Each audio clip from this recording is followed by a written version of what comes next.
figure out the memory. It's very similar. Yeah, I know, but there's all these extra keys that hang out, like change octaves. Weird keys.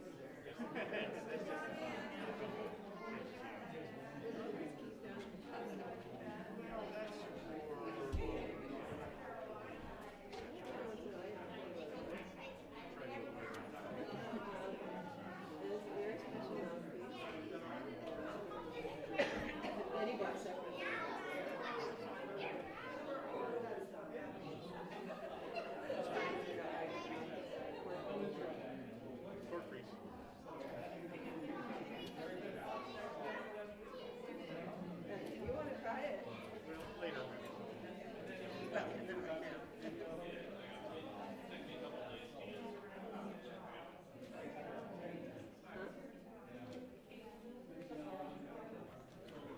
Okay. The message was I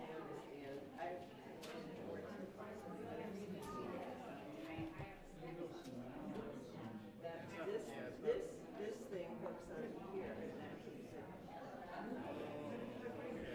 It's not really surprising. But that's what came with it. But that works. Yeah, after many tries, obviously I saw this little thumb click, it works with the stand. So this is Baby Bell. Okay. Yes, my contract is food is Big Bertha. This is Baby Bell, because my cousin's son was eating those little Baby Bell cheeses all the time because it's a baby sack and it has a bell. I don't name all my instruments. I think those are the only two. The biggest one and the differentest one. Goodness you. I don't know to what extent we're going to want to plot ourselves here for liberation. Only when he's doing a lot of talking, sure. Yeah. Sure. But now I'm going to stay up here because we're doing the first number. And then you think after that we have a long break?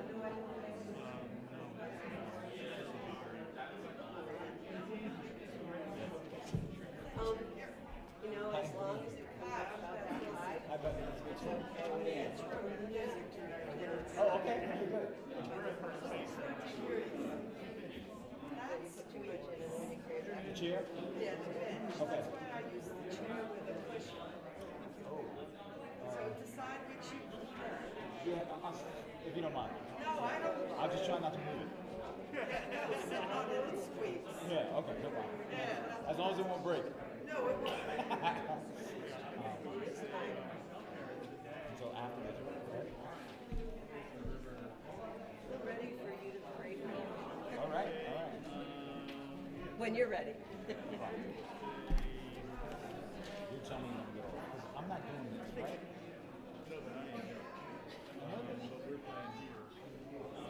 Maybe we'll stay. When does building a new way come to?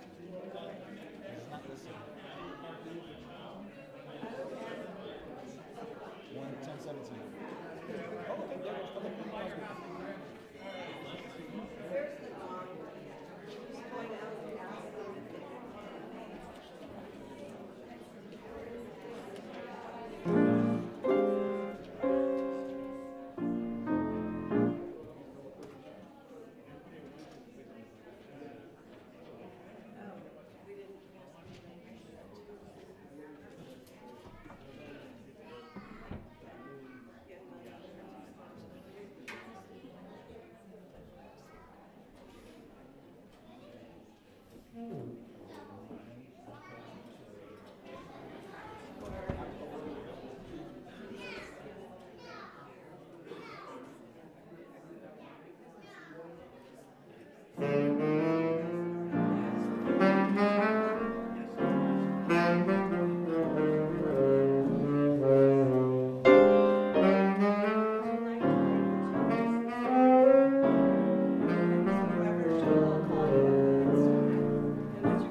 Good morning. Welcome to the Morristown Unitarian Universalist Fellowship. I'm Joel Miller. I'm the interim minister. So pleased to welcome you here in person and online this morning. I am. We have some jazz music today, and I have some thoughts about jazz today. And one of the things I love about jazz and spirituality is that it's a very important way of approaching welcoming, because you never know when someone walks through the door where they have come from, what life they have lived. Folks who come to us might be very young, might be very old, anywhere in between, might be rich or poor, might be any kind of gender, queer or straight. Unitarian Universalists are all over most of the political spectrum. You have to tell the truth. That's our limit. And we speak all kinds of languages. There are Unitarian Universalist congregations all over the world. But it's important to us that no matter where you're from, or how you got here, or how you came in the door, we want to know how we can welcome you and how you can be part of a community like this that wants to welcome everybody, if at all possible. We're glad you are here this morning, and I especially am so grateful that for a service about jazz, our member Dara Courtley is playing, and we have a guest musician, Dan Cater, this morning. We're so pleased to welcome you.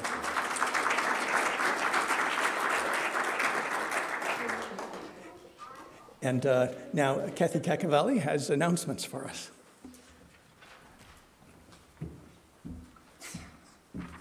Hi, I have two quick announcements. One's very important because it's happening today. There will be guided winter tours today following this service. Grab your coffee and meet in the library, which is out the door and to the left if you don't know where the library is. If you'd like to join us, please see a member of the welcoming team if you need more information, and you can always find the welcoming team at the welcome desk in the Great Hall. Second announcement is that on Saturday, February 4th, wow, I'm already cycling through the year here, there will be startup training for the fellowship given by the UUA Central East Regional Office.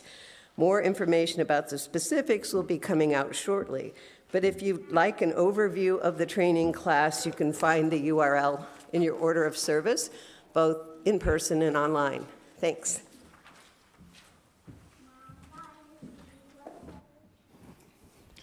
I'm always grateful for the sounds of younger voices in congregational life. It's the sound of the future, and that's a good thing. At the second service today, our coming-of-age youth will be explicitly coming to the service. I mean, youth and children are always welcome in the service, but they're coming this at the 11:15 service. And afterward, we're going to talk a little about Unitarian Universalist history. And I'm delighted that they're coming on a day we'll be talking about jazz. There's a story actually about some youth some years ago when there was about 30 years ago, can't remember which war it was, but there was a war happening somewhere in the world. And like most Unitarian Universalists, we were protesting for peace every evening out in the city square. This was in San Jose. And after a couple of days, there were some other protesters. I think they saw themselves as counter-protesters, and they had signs saying, "Support our troops." Now, having had many congregants who've been in military service, I thought both were okay, but it felt like maybe there was a little political tension there. And we had a weekend event where we had the coming-of-age kids, middle school age, staying overnight at the church. We were doing an overnight event. And I thought, what better way to introduce them to parts of Unitarian Universalism than to go out to a demonstration and a rally? So we did. And as we got out there and stood, I remember Rick Sanchez looked at me and was looking at the side with peace. And, we were folks who ranged from me maybe in my tie to folks with beads and we looked all kinds of ways. And the folks on the other side who had their American flags and their signs. And Rick said to me, "Reverend Joel, can I go to the other side?" And I said, "Please use the crosswalk if you do." And he went to the other side. The one thing I loved about this, and why I wanted to tell the story, is because we would start at 7, and then at 7:45 every evening, both groups would cross the street to another part of the city square, and both groups would get together, hold hands, and somebody from within the circle, from their own religious tradition, would say a prayer for peace, for the well-being of troops, and for the well-being of everybody in the world.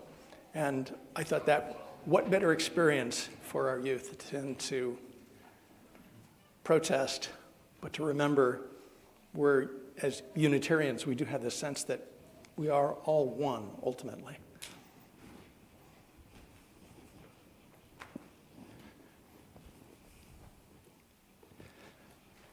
I would like to invite Alistair to light our chalices this morning, and I would like to invite the congregation to say these words of affirmation with me as Alistair lights our chalice. Love is the spirit of this fellowship, and service is its law. This is our great covenant, to dwell together in peace, to seek the truth in love, and to help one another.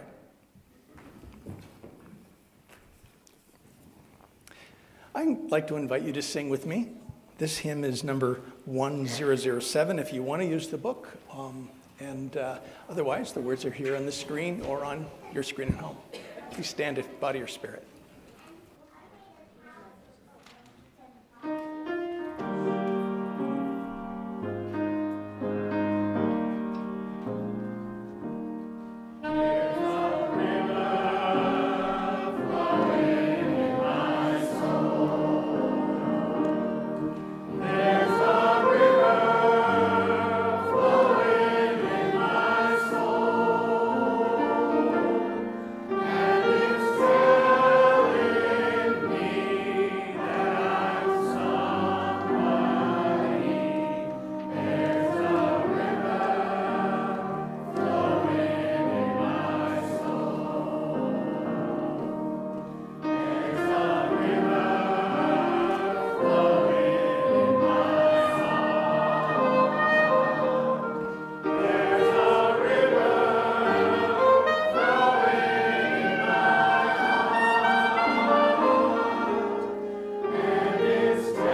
I would like to invite children, the young at heart, anybody else who would like to join me for the time for all ages up front. Come on up, yeah.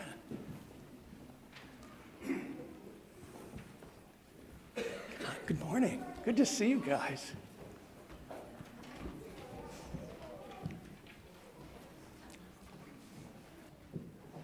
So glad that you are here. Trying to find a place. You can start if you want. There you go. All right. So you see that Mr. Darrell Courtley there was playing. I think that was a alto sax, soprano sax, and there's a baritone sax. Is the tenor sax? Okay. I'm not the expert, am I? But I'm close. And a clarinet. Yes, the clarinet. I tried to play the trumpet once. I wasn't especially good, but I did love trying to play it. We're talking about jazz today. Now, we're talking about jazz, but we're also talking about, spirituality, which is kind of a big word. Sometimes we use that word to mean religion. And part of what we have here at the fellowship is we talk about religion and spirituality. One of the things I think you might find, like jazz, there's a playfulness that we can have as a religious people too. Some of us are spending a lot of time playing, like that guy right there. Oh, there he goes. So when you get to school, does it always seem like there are right answers? Is there usually like one right answer, or sometimes do you have more than one answer to a question? Do you? Yeah. I have to choose my right answer. You have to. That is the best thing I've heard. Yeah, that's great. Thank you. And you know why? Because one of the things, the difference between some music is that there's a lot of play in it, and some music, there's just the way that you do it. And the same thing happens actually in church sometimes. Sometimes there's a right answer, and sometimes you have to choose a right answer.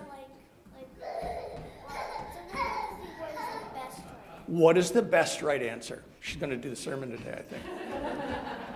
Thank you. Because, the best right answer for Unitarian Universalists is one that we talk about and come to together when we have a question. In fact, we have a word for those kinds of questions with those kinds of answers, and that's called an adaptive question. We're trying to think adaptively. And sometimes, and this is hard, interesting, as an interim minister, I found this is really hard for Unitarian Universalists. Sometimes there is a one right answer. And those are usually because they are technical questions with a technically correct answer. And congregations I've found as an interim minister sometimes aren't as good as those. Oh, aren't we supposed to talk about those too? And for the minister, sometimes I'm like, do we have to? So if it's, for example, how do we do the accounting in the books? There's usually actually a right answer for many of those questions. Or should we have a structural engineer look at how we're going to do a roof repair? Yeah, there's probably the person who's going to come up with the right answer for something like that. And then there's bigger questions, the ones where we find our best right answer, the adaptive problems. We'll talk a lot more about that at some point, but I like it because jazz is an interesting way for us to think about how we come up with our best right answer. So our director of religious education, Nick, he wasn't feeling well this morning, so he's not here to lead you out. So I'll make sure that you can get to your class as well, and we're going to sing you to your RE classes. You can stay here too if you like, yes. And why don't we sing our children now to their classes? Thank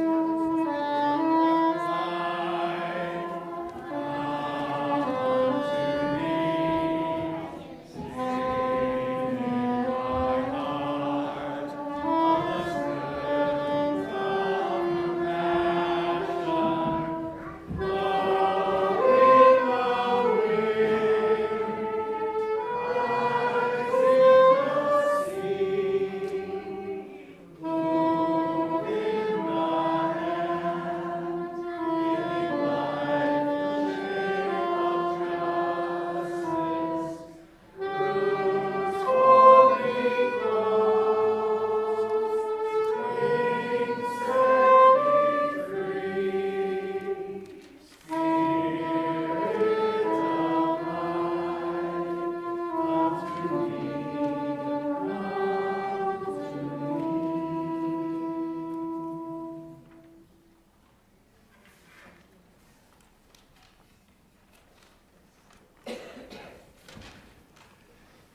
Sometimes before we can get to the point at which we're finding answers, we might find ourselves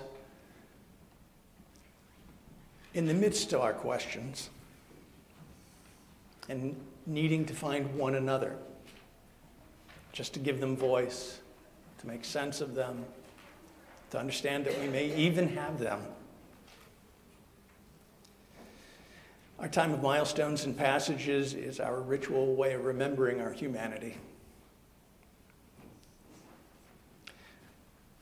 Mary Jane Plim, retired. I didn't get to say this at the first service last Sunday, so congratulations on your retirement.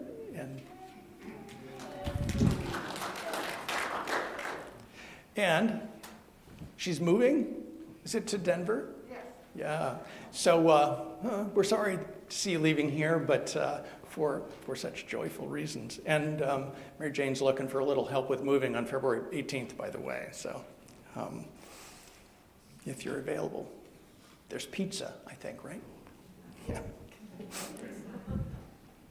It's the Lunar New Year, and so for those of us who may be celebrating it, Happy New Year. And I brought some, there was a service auction event, and the event was to go to an Asian grocery store with Vicki Hicks, and I had a great time with that. And I bought a bunch of Chinese candy because that's specific for the Lunar New Year. It's a Chinese tradition.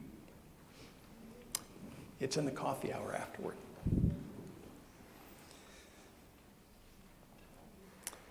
Our coming of age class began last week, as I mentioned earlier, and it's a passage and a milestone, a long one, a longer one, several months, 4 months for that group. And as we celebrate this moment together, they learn from us what it is to be spiritual beings.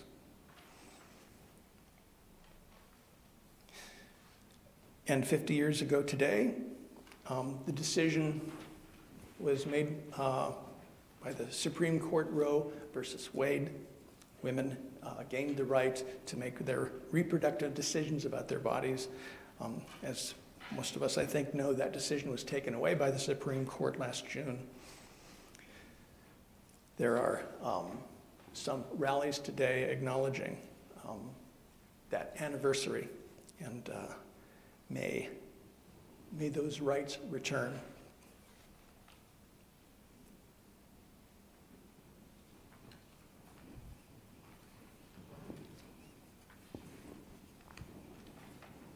Please join me in a spirit of prayer or contemplation or meditation.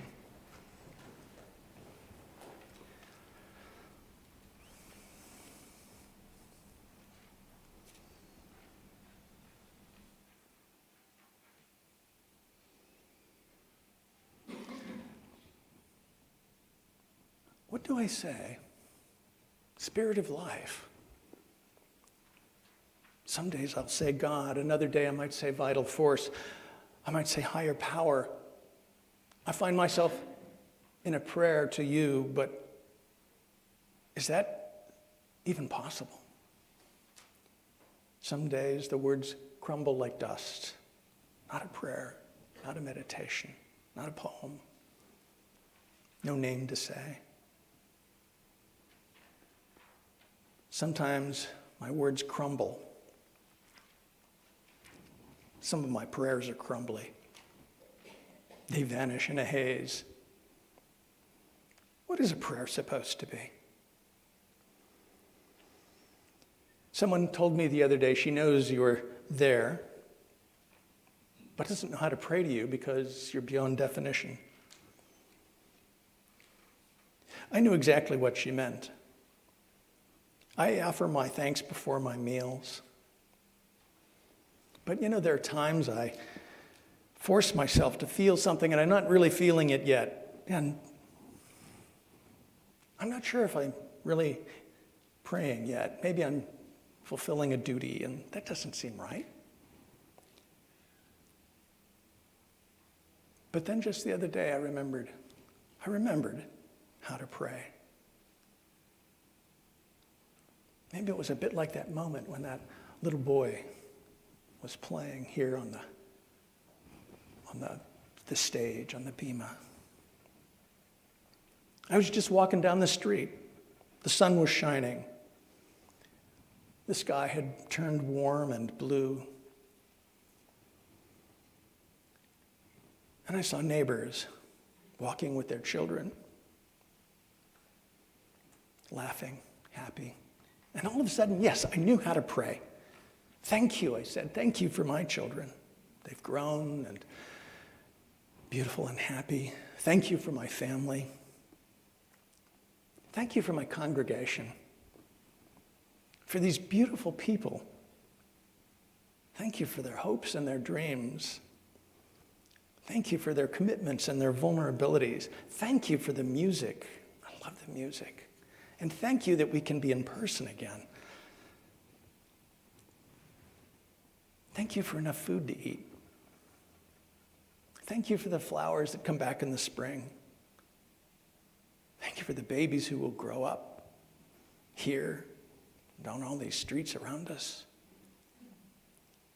Thank you for the people who have the courage to walk through the doors here for the first time and find this place. And maybe they want to join it.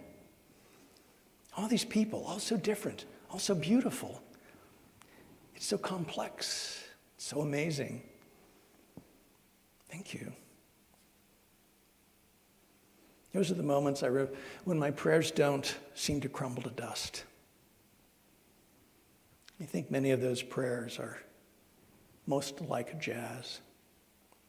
I don't have to write them down. They just flow from my soul like a river of life. Thank you. Thank you. And so be it. Amen. Blessed be.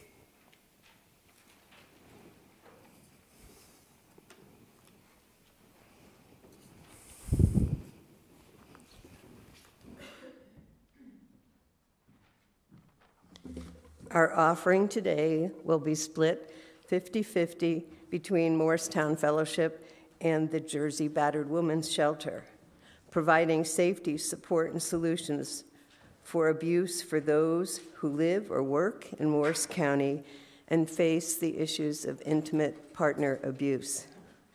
You can donate via text to give or online, or the baskets via the baskets that will be passed, and the information for those watching the live stream online is in your order of service. So please give generously as you listen to today's offertory.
when our coming of age youth will be here in the second service, I'll point out to them that if they decide to remain Unitarian Universalists, if they haven't already heard this frustrating question, they should be prepared for it. So, you're a Unitarian Universalist. What do they believe? What do Unitarian Universalists believe? No polite person asks an Orthodox rabbi which of the Hindu gods he worships. Would you ask the Dalai Lama of Tibetan Buddhism when it was that Jesus Christ became his Lord and Savior? But just because the question is rude doesn't mean we have to be rude back. Sometimes the person asking really wants to know. I might be playful and sing a song if it seems like they'd like to hear it. Spirit of Light's a pretty good one. But if they only want a short answer, sometimes if I'm just feeling maybe a little on the cranky side, I might say what Louis Armstrong said when someone asked him to explain jazz. Man, if you gotta ask, you'll never know. I've been tempted to say that Unitarian Universalists are the jazz players of religion and spirituality, but that's not such a good thing to do. And in fact, there are a lot of religions that think of themselves as the jazz of religion, but actually, as I came to understand something about jazz, I realized that the minute I would proclaim Unitarian Universalism as the one true jazz spirituality, it's not jazz anymore. No one owns jazz. No one gets to define jazz. It has a couple of very basic principles. And actually beyond that, you try to put something on it and box it in, it just becomes anti-jazz. It becomes something else. And that's how I think a lot about the principles and practices of Unitarian Universalism work. They're very similar, I think, to jazz. Jazz music has these very basic principles. In jazz, the players use the idea of a common key signature. So thank goodness Daryl and Dan were playing in the same key. I don't know what that would sound like otherwise, probably not real great. Yeah. And it helps a lot to have a common rhythm so that the music all comes in the same beat so that the notes all work together. And this is one of my favorite, this third basic principle for jazz. The first being the common key, the second being the common beat.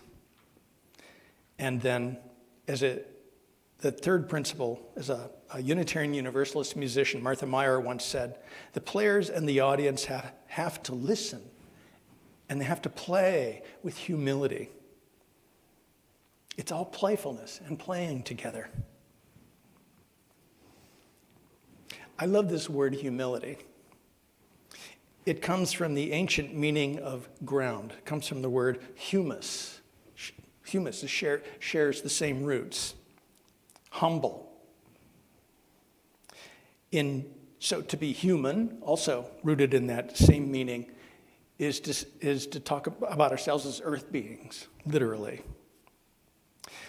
Jazz has a great word that is a great synonym for humility or being humble. It's funky.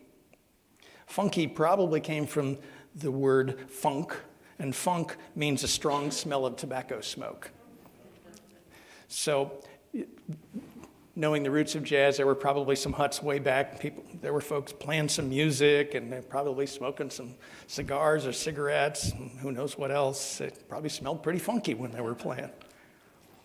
I like, when I looked the word up, funky up, the dictionary said the word meant original, earthy, smelly, and down home. Now, I come from Southern Ohio, and every once in a while, you might notice that in my accent. It's kind of an East Kentucky accent, or as they say there, East Tucky. So to get jazzy, we have to be kind of down home, and I like down home. You know, for me, I always think of like grits and sausage gravy and biscuits and stuff my grandma made. So if we're going to get jazzy, we have to be funky. We have to be playful It helps to be joyful. We have to respect each other's freedom. We have to listen. What's the key? What's the beat we're in? What's the tune we want to play together? And we listen and play with our bodies, our minds, our hearts, our souls. And that's, I think, what we need as Unitarian Universalists also. I think sometimes we're a very funky religion in all the meanings of that word. But I mean it quite seriously. I think we have a common beat, reason, that process, as I mentioned to the kids, of finding our best answers together. And we look to the natural world and to science and to the truth that we find as we're in conversation with one another. That's our common beat. Love is our common key. And then we just need to get funky, share our souls. After that, it's just like jazz. Faith is a verb. We're improvising. We're always improvising. Every religion really is improvising in a lot of ways. We have to make time and space for one another, like when we share the milestones. We're being playful. Sometimes we have to find new ways to sing about joys and sorrows. Maybe sing about truth. Or like the prayer, sing about the holy. I might have mentioned in a sermon before, there are some days, every day I wake up and part of me goes, the atheist part of me looks at the God-believing part of me and goes, you doing that God thing still? And yeah, I am. Okay.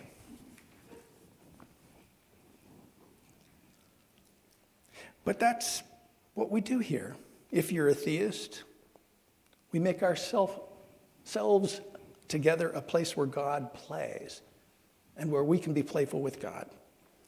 And for those of us who are atheists, we can be playful about God-like things, even though we have no belief at all in a God. And if we find that we're not able to play with a particular music that's happening in the moment, we can ask, can we do another tune in the next 5 minutes? Sure.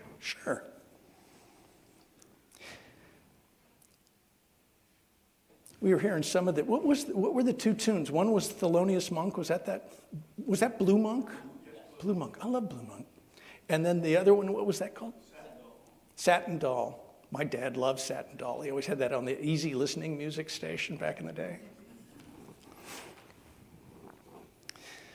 The great jazz musician Wynton Marsalis once said that every strand of American music comes directly from Congo Square. He was overstating it, but only a little bit. What's Congo Square? Congo Square is a square in New Orleans, and hundreds of years ago, Congo Square was this place that's birthed, not only American music, but a lot of new music in the entire planet. There are some distinct traditions that haven't been as influenced by Congo Square. That might be the more traditional classical music, and there's the musical traditions of the many Indian peoples who were here first, like the Lenape who lived here in New Jersey, and they had their own musical traditions. But those might even have been influenced by jazz. I actually don't know. So Congo Square is this open plaza. It's in New Orleans, Louisiana. And the thing about Louisiana, to understand, Louisiana, unlike the rest of the American states, began as a French colony. So, for example, it's the only state that when you look at the political divisions here in New Jersey, you have counties. We're in Morris County. I grew up in Ohio and Franklin County. They don't have counties in Louisiana. They have parishes because it's part of their French heritage. And its legal foundation is Napoleonic law instead of English common law. Like all the other states that began as European colonies, white European people still enslaved other people, notably black African people. But there was one crucial difference between how the enslaved people were treated in the French colony as opposed to the English colonies. and that was Congo Square. There was nothing permitted like Congo Square in any of the English origin colonies.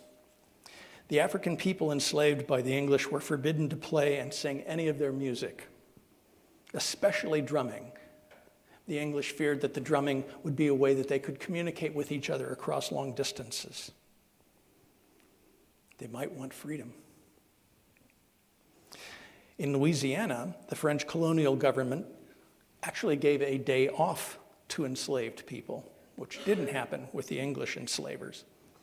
So whenever they could, the African people in New Orleans would go down to Congo Square. They would go for miles so they could get to Congo Square. And there they would share their music. They would drum, they would sing, they would dance. They would tell the stories of their ancestors, of their lives. They'd be the stories of the Igbo people, the Hausa people, the Yoruba people, the Ashanti people, the Seku people. These homesick people would sing and dance and drum for each other. Some of their music told about their sorrows or the crimes against them, and the people lost to them. But a lot of their music was also about their joys, the joys of being alive, of being in love, the joy of just dancing and singing and being in the world. So New Orleans is very close to the mouth of the Mississippi River. It's one of the largest rivers in the world. A major trade route connects it right up the center of the United States, and it branches off into major other rivers. When there's enough water in it and enough rain falling, there's all kinds of freight traffic that flows up and down the Mississippi River. The northern states during the Civil War occupied New Orleans, and they set the enslaved people free. Then these children of Africa were then allowed to begin learning English, or I should say European classical music and its traditions and its ways of doing music. They finally were allowed to own their own musical instruments. And then that moment came, that birth of American music. As classical music and African music and the music of many other lands, as shipping and trade all came to New Orleans. Out of the Mississippi Delta came jazz and blues, and it drifted up the Mississippi to other centers of trade. And there was Memphis jazz music, there was St. Louis jazz, Chicago jazz, there's even Buffalo jazz. I found that when I lived in Buffalo.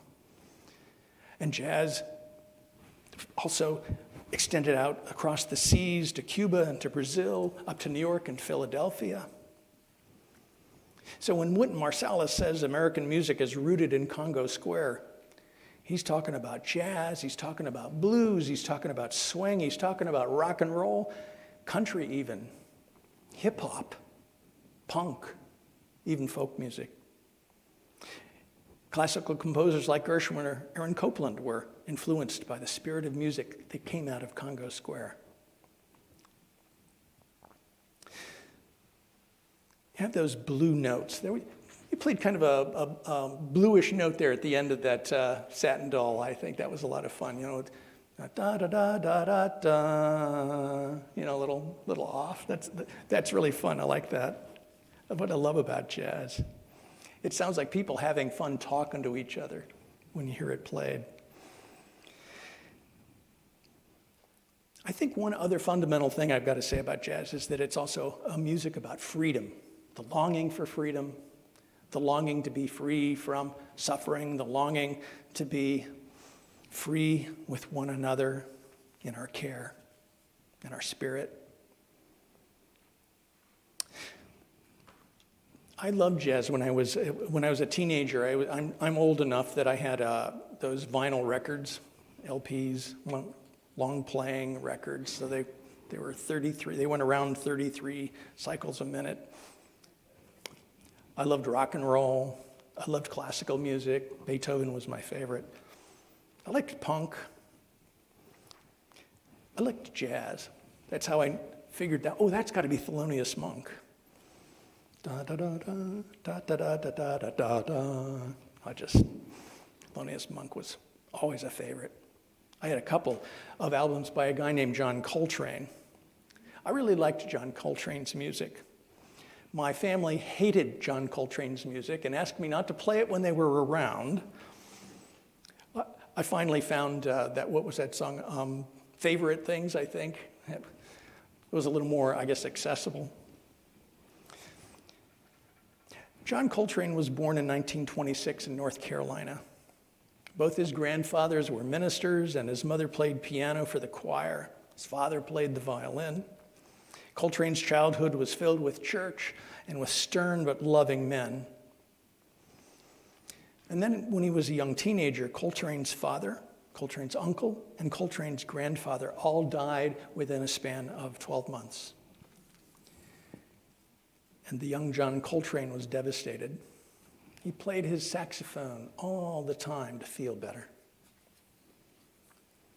Coltrane's mother needed to work, so she moved her family north to Philadelphia.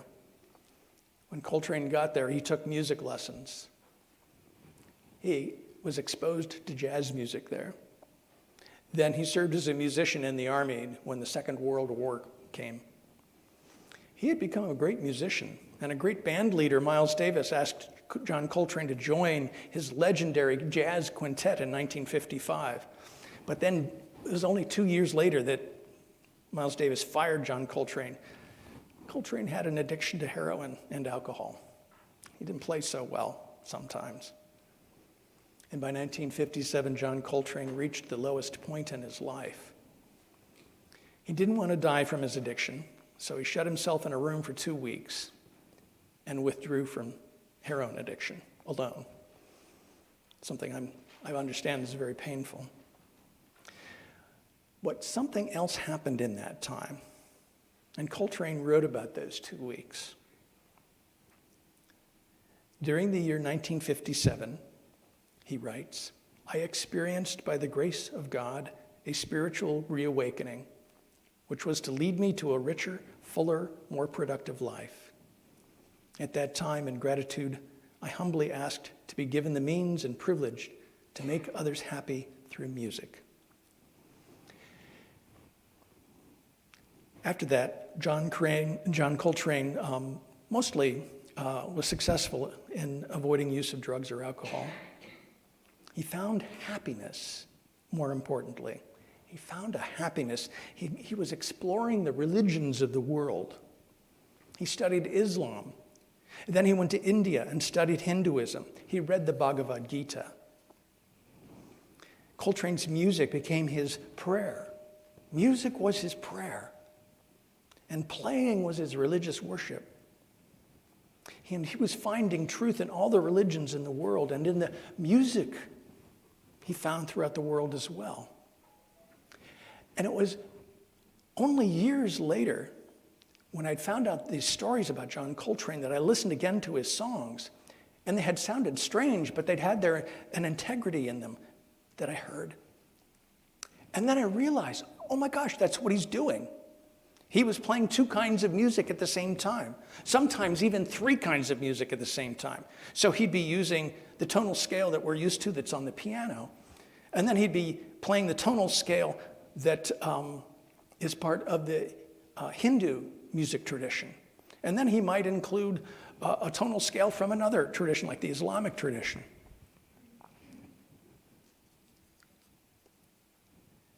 He was sort of he was almost like a postmodernist before anybody had ever thought of the term, the way he could combine amazing things together.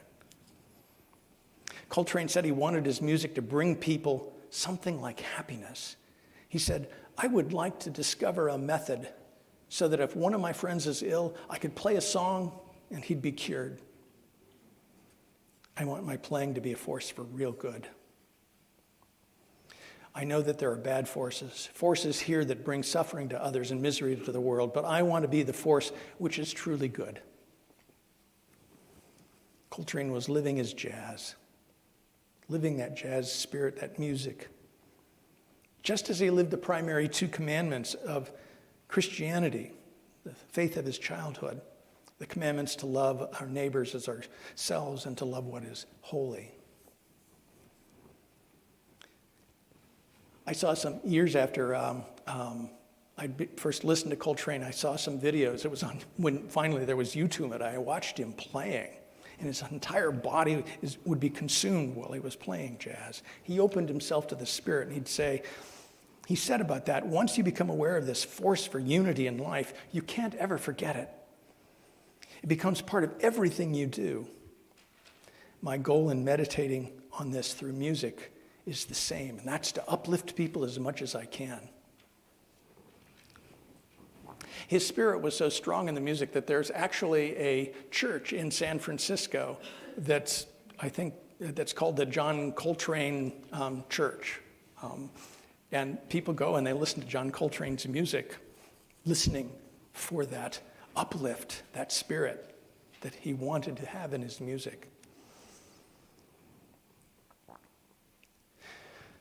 So for us, from the music of Congo Square to Ragtime to Swing to the music of John Coltrane, our old hymns and our new hymns, from the love of a rabbi named Jesus to the love of the prophet of Islam, to Unitarian Universalism, to the wise people of the Tao, the love in all the religions of the world reminds us there's good power. It's in joy. It's in finding a way to be playful when times are hard. It's okay to remember joy when we suffer and experience losses. And it's good to remember freedom when power and tyranny combine to threaten us. If we really listen to one another, even when the music is hard, we can hear the voice of the holy. I think we can hear the Spirit of life calling us. Improvise, be playful, love each other. The beat, it's life, the world around us. Love, it's the key. You're all players. Listen, love, be funky. Listen when the music longs for a father we never knew, or listen when the music sings of summer nights and being in love, when the music imagines rainy nights and being broke and not having anyone to hold, or maybe not even a home to go to. Jazz is life singing itself into wholeness. May the spirit of jazz live in and through us, and may this music of freedom and love flow through us in all the days to come.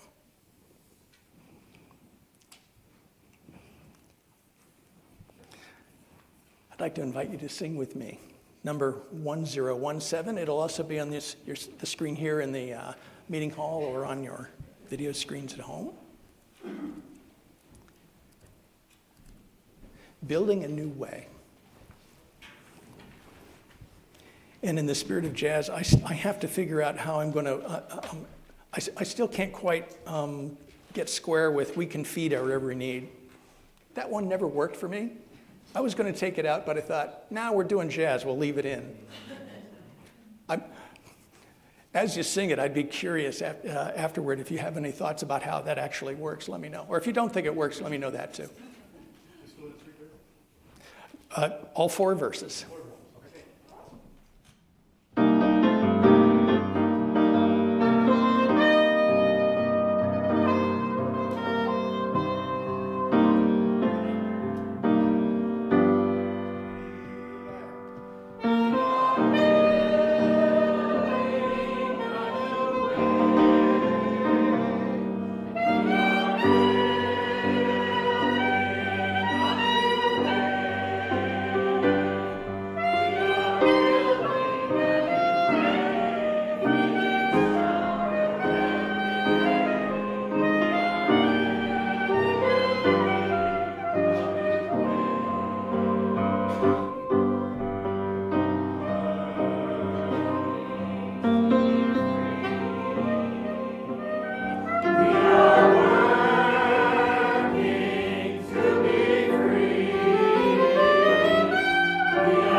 together have set something of our spirits and souls free so that we can take the light of love into a world that needs it, and know that if the freedom is hard to find or the light seems dim, we're here. We'll be here again next week and in all the days to come. Go in peace, be in peace. Good to have you here. Please.